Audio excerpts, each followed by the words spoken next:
You had mentioned that a lot of your work was applicable to the American workplace. What do you find are the biggest issues facing the companies that you work with in your work as a speaker? Well, it's pretty consistent, Drew, because when I went into the corporate world for the first time, any of these environments, corporate, healthcare, any of them, education, what I found was that when I would introduce what I call my 10 elements of dignity, the elements of dignity are 10 ways that people want to be treated if they were treated with dignity. People want their identity accepted. They want recognition. They want acknowledgement of the suffering they've endured. They want to be treated fairly. They don't want to be discriminated against. I mean, those are just a few of the 10.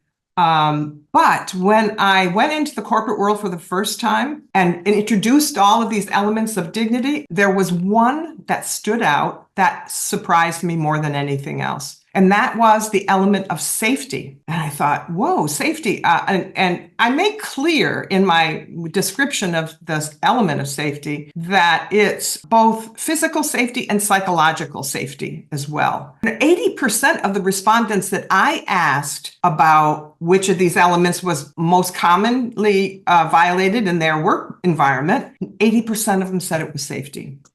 Wow. And I thought, oh my gosh, tell me more about that. What feels unsafe? And they would consistently say, we don't feel safe to speak up when our bosses violate our dignity, when they do something that embarrasses us or humiliates us or treats us unfairly or fails to give us recognition often people would talk about being in staff meetings and the boss would say something that would just totally embarrass and humiliate someone, and they would just be terrified to speak up.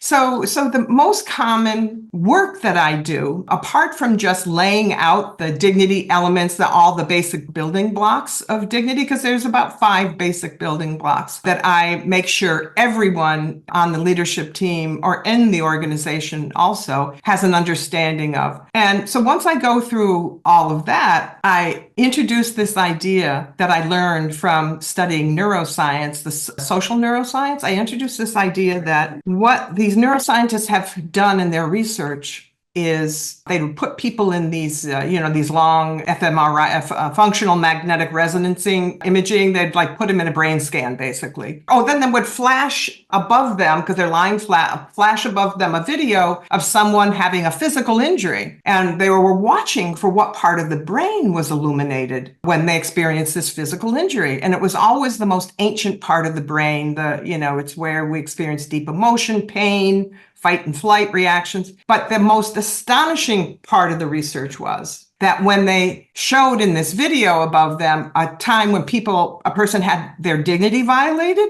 well, guess what happened? The same area of the brain was illuminated when they experienced the violation of their dignity. So the brain doesn't know the difference. And, if you think about it, if we're in an organization, you would never be allowed to go around punching people and beating them up. This research shows us is that we have to pay attention to these dignity assaults too, because our brain is reacting in the same way. And that's why people just close up, because they're too afraid to go, and say anything more. So when I introduce that neuroscience information to the executives with whom I'm working, it's like doors open. It's not just me, Donna, talking about my experiences with conflict and how people don't like to be treated badly. Yeah, I mean, we could all come to that conclusion, but the science, and this is about as hard as the science gets, is this brain research. That is absolutely fascinating. And I think once you sit down to think about it, it absolutely makes sense that, you are far more likely to experience an assault on your dignity than you are any life-threatening injury the way that humans would thousands of years ago.